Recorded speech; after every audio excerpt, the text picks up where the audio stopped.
Hello, Jefferson families. Mrs. Klink here, ready to read the next chapter in Charlotte's Web. Chapter 20, The Hour of Triumph. Special announcement, said the loudspeaker in a pompous voice. The management of the fair takes great pleasure in presenting Mr. Homer L. Zuckerman and his famous pig. The truck bearing this extraordinary animal is now approaching the infield. Kindly stand back and give the truck room to proceed. In a few moments, the pig will be unloaded into the special judging ring in front of the grandstands, where a special award will be made. Will the crowd please make way and let the truck pass? Thank you. Wilbur trembled when he heard this speech. He felt happy but dizzy. The truck crept along slowly in speed. The crowds of people surrounded it, and Mr. Arabelle had to drive carefully in order not to run over anybody. At last he managed to reach the judge's stand. Avery jumped up and lowered the tailgate. I'm scared to death, whispered Mrs. Zuckerman. Hundreds of people are looking at us. Cheer up, replied Miss Arabelle. This is fun. Unload your pig, please, said the loudspeaker. All together now, boys, said Mr. Zuckerman. Several men stepped forward from the crowd to help lift the crate. Avery was the busiest helper of all. Tuck in your shirt, Avery, cried Mrs. Zuckerman, and tighten your belt. Your pants are coming down. Can't you see I'm busy? Replied Avery in disgust. Look, cried Fern, pointing. There's Henry. Don't shout, Fern, said her mother, and don't point. Can I please have some money? Asked Fern. Henry invited me to go to the Ferris wheel again, only I don't think he has any money left. He ran out of money.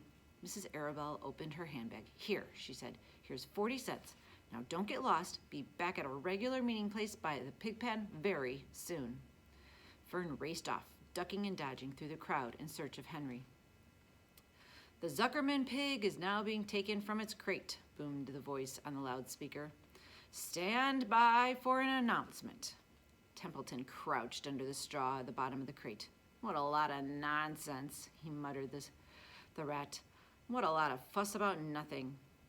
Over in the pig pen, silent and alone, Charlotte rested. In her two front legs embraced the egg sack. Charlotte could hear everything that was being said on the loudspeaker. The words gave her courage. This was the hour of triumph. As Wilbur came out of the crate, the crowd clapped and cheered. Mr. Zuckerman took off his cap and bowed. Lurvy pulled his big handkerchief from his pocket and wiped the sweat off the back of his neck. Avery knelt by the dirt by Wilbur's side, busily stroking him and showing off. Mrs. Zuckerman and Mrs. Arabelle stood on the running board of the truck. Ladies and gentlemen, said the loudspeaker, we now present Mr. Homer L. Zuckerman's distinguished pig. The fame of this unique animal has spread to the corners of the earth, attracting many valuable tourists to our great state. Many of you recall that never-to-be-forgotten day last summer when the writing appeared mysteriously on the spider's web in Mr. Zuckerman's barn, calling attention to all and sundry to the fact that the pig was completely out of the ordinary. This miracle has never fully been explained, although learned men have visited the Zuckerman's pig pen to study and observe the phenomenon. In the last analysis, we simply know that we are dealing with supernatural forces here. We should all feel proud and grateful. In the words of the spider's web, ladies and gentlemen, this is some pig. Wilbur blushed. He stood perfectly still and tried to look his best. This magnificent animal, continued the loudspeaker, is truly terrific. Look at him, ladies and gentlemen. Note the smoothness and the whiteness of the coat. Observe the spotless skin and the healthy pink glow of the ears and the snout.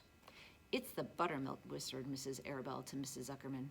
Note the general radiance of this animal, and then remember the day when the word radiant appeared clearly on the web.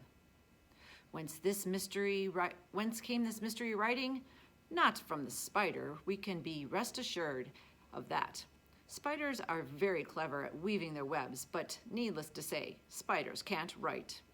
Oh, they can't, can they? Murmured Charlotte to herself. Ladies and gentlemen, continued the loudspeaker, I must take I must not take any more of your valuable time. On behalf of the governors of the fair, I have the honor of awarding a special prize of $25 to Mr. Zuckerman, together with a handsome bronze medal suitably engraved in token of our appreciation of the part played by this pig, this radiant, this terrific, this humble pig, in attracting so many visitors to our great county fair. Wilbur had been feeling dizzier and dizzier through the long, complimentary speech, and when he heard the crowd begin to cheer and clap again, he suddenly fainted away. His legs collapsed, his mind went blank, and he fell to the ground unconscious. "What's wrong?" asked the loudspeaker. "What's going on, Zuckerman? What's the trouble with your pig?" Avery was kneeling by Wilbur's head, stroking him. Mr. Zuckerman was dancing around, fanning him with his cap. "He's all right," cried Mr. Zuckerman. He gets these spells. He's modest. He can't stand the praise." "Well, we can't give a prize to a dead pig," said the loudspeaker. "It's never been done." "He isn't dead," hollered Zuckerman. "He's fainted. He gets embarrassed easily. Run for some water, Larvy." Larvy sprang from the judge's ring and disappeared. Templeton poked his head from the straw. He noticed the end of Wilbur's tail was within reach. Templeton grinned. "I'll tend to this," he chuckled. He took Wilbur's tail in his mouth and bit it just as hard as he could bite. The pain revived Wilbur. In a flash, he was back on his feet. "Ouch!" he screamed. "Hooray!" yelled the crowd. "He's up! The pig's up! Good work, Zuckerman! That's some pig!" Everyone was delighted. Zuckerman was the most pleased of all. He sighed with relief. Nobody had seen Templeton. The rat had done his work well.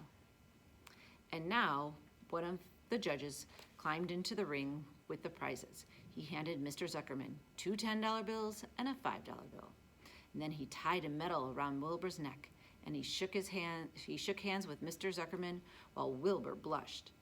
Avery put out his hand, and the judge shook his hand too. The crowd cheered, and a photographer took Wilbur's picture. A great feeling of happiness swept over the Zuckermans and the Arabelles. This was the greatest moment in the Zuckermans' life. It is deeply satisfying to win the prize in front of a lot of people.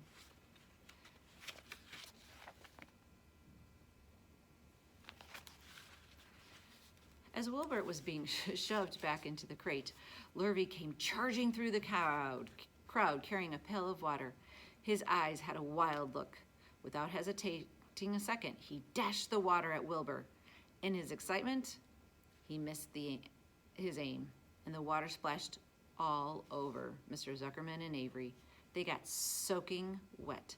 "For goodness sake," bellowed Mr. Zuckerman, who was really drenched. "What ails you, Lurvy? Can't you see the pig is all right?" "Well, you asked for water," said Lurvy meekly. "I didn't ask for a shower bath," said Mr. Zuckerman. The crowd roared with laughter. Finally, Mr. Zuckerman had to laugh too, and of course, Avery was tickled to find himself so wet, and he immediately started acting like a clown.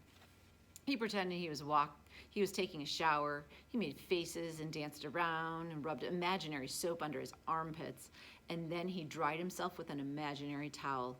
"Avery, stop it!" cried his mother. "Stop showing off." But the crowd loved it, and Avery heard nothing but applause. He liked being the clown in a ring with everybody watching in front of a grandstand, and when he discovered there was still a little water left in the bottom of the pail, he raised it high in the air and dumped the water on himself and made faces. The children in the grandstand screamed with appreciation. At last, things calmed down. Wilbur was loaded into the truck. Avery was led from the ring by his mother and placed in the seat of the truck to dry off. The truck was driven by Mr. Arabelle, crawled slowly back to the pig pen. Avery's wet trousers made a big wet spot on the seat.